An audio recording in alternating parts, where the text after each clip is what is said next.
Nggak kedengeran ya suaranya ya? Enggak. Assalamualaikum warahmatullahi wabarakatuh. Kami dari kelompok 3 akan mempresentasikan kalian kami dengan anggota saya sendiri, Asal Jasmine, dengan bawang bedakan.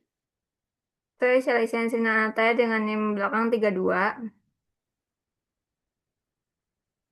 Saya Jati Aprilia dengan NIM belakang 59. Baik, di sini kami akan mempresentasikan tugas kami yaitu query optimisi pada graph database e-commerce. Jadi kami menggunakan dataset berdasarkan e-commerce public dataset by OLIS.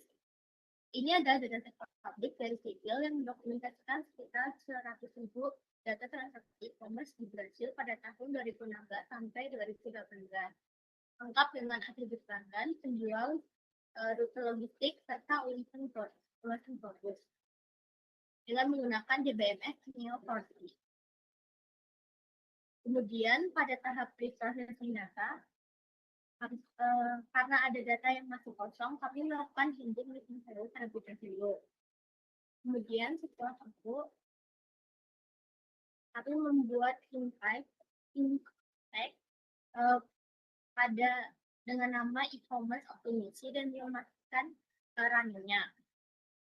Kemudian dilakukan import dataset serta load dataset pada Neo4j.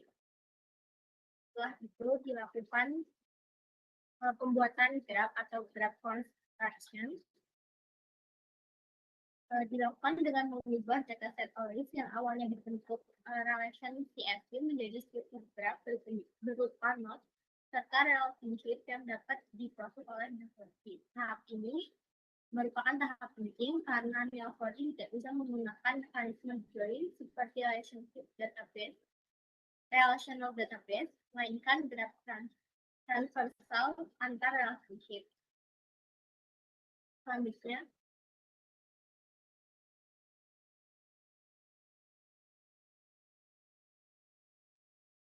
Nah, kemudian dibentuk relationship antara customer dengan order.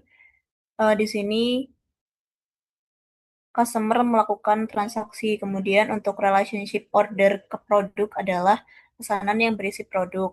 Next. Nah, kemudian ada relationship produk ke kategori. Nah, ternyata produk ini digolongkan sebagai masuk ke kategori. Kemudian relationship customer review produk, yaitu customer memberikan rating.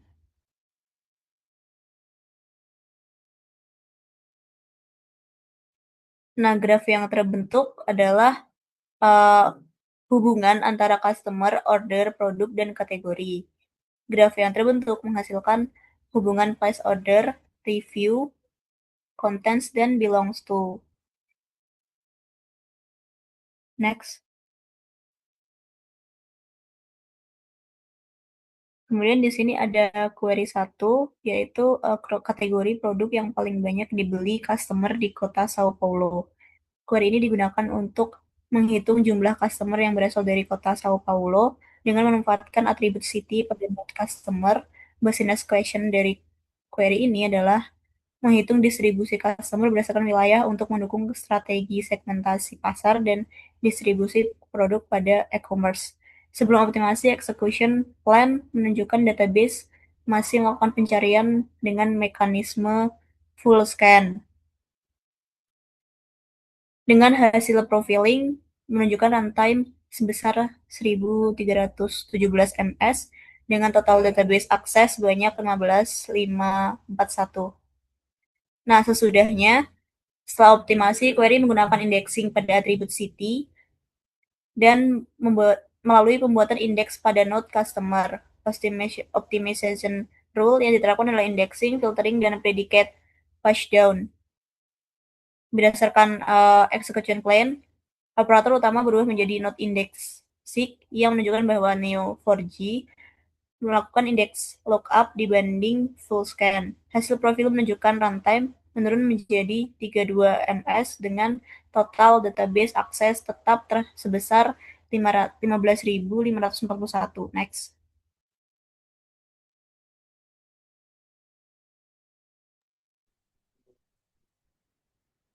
Oke, selanjutnya untuk query 2, itu menampilkan hubungan langsung antara pelanggan dan pesanannya. Query ini dibuat untuk memahami historis transaksi pelanggan pada platform e-commerce sebelum next.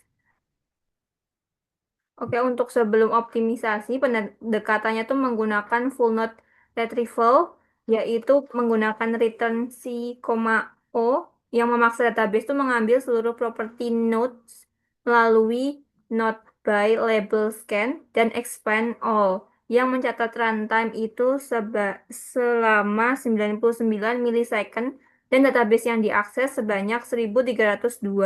Setelah menerapkan projection optimization dan projection pushdown, query hanya mengenali atribut penting seperti customer ID dan order ID. Perbedaannya signifikan terlihat pada database aksesnya yang turun menjadi 702, yang menandakan beban pembacaan data itu berhasil dikurangi meskipun runtime-nya itu tercatat naik menjadi 859 milisecond. Penurunan akses database menegaskan bahwa secara arsitektural query ini tuh lebih ringan dan optimal. Next. Yang ketiga itu query produk yang banyak dibeli oleh pelanggan. Query ini ditunjukkan untuk menganalisis produk terpopuler berdasarkan aktivitas transaksi guna mendukung strategi bisnis sebelum optimasi. Next. Tidak adanya filter awal membuat Neo4j itu harus menyusun graf secara luas dan menghasilkan runtime selama 1,78 milisecond dan database aksesnya yang sangat tinggi yaitu 849.134 setelah dioptimasi menggunakan filtering, predicted pushdown, dan indexing pada atribut kota. Execution plan memprioritaskan not indexing. Perbedaannya setelah optimasi sangat signifikan, yaitu database langsung menyaring pelanggan dari Sao Paulo terlebih dahulu sehingga memotong besaran transversal graph. Hasilnya runtime turun menjadi 837 milisecond dan database aksesnya tuh menjadi 222.401. Membuktikan bahwa pemangkasan workload itu sangat. Next. Pada query keempat, yaitu customer yang paling banyak atau paling aktif melakukan pembelian. Query ini tuh bertujuan untuk mengidentifikasi pelanggan yang loyal untuk mendukung analisis customer retention. Next. Sebelum optimisasi, query harus melihat hubungan pelanggan dan pesanan lalu menghitung agregasinya sehingga mencatat runtime-nya itu 744 milisecond dengan database aksesnya itu 397.845 dengan memorinya 54.800 byte. Upaya optimasi itu kemudian dilakukan menggunakan projection optimization, projection pushdown, dan transversal limit. Namun perbedaan metrik pasca optimasi justru menunjukkan performa yang lebih buruk dengan runtime-nya itu naik menjadi 1320 milisecond dan database aksesnya itu naik menjadi 497.206 dan unblock memori melonjak tajam hingga 9.482.152 byte. Hal ini membuktikan optimasi gagal karena bottleneck utama query tetap berada pada proses agregasi global.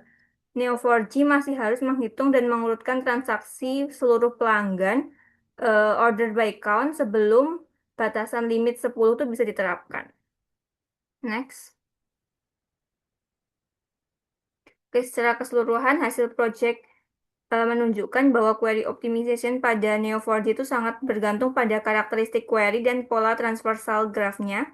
Teknik optimisasi seperti filtering, predicted pushdown, dan indexing terbukti paling efektif karena mampu mengurangi transversal graph sejak awal eksekusi query. Sebaliknya, optimisasi berbasis projection dan limit itu tidak terlalu meningkatkan performa apabila bottleneck utama query berasal dari proses agregasi dan sorting global. Oleh karena itu, pemilihan optimisasi rules harus disesuaikan dengan arsitektur query, execution plan, dan pola akses graph agar menghasilkan performa yang optimal. Sekian yang dapat kami sampaikan, kurang lebihnya mohon maaf. Wassalamualaikum warahmatullahi wabarakatuh.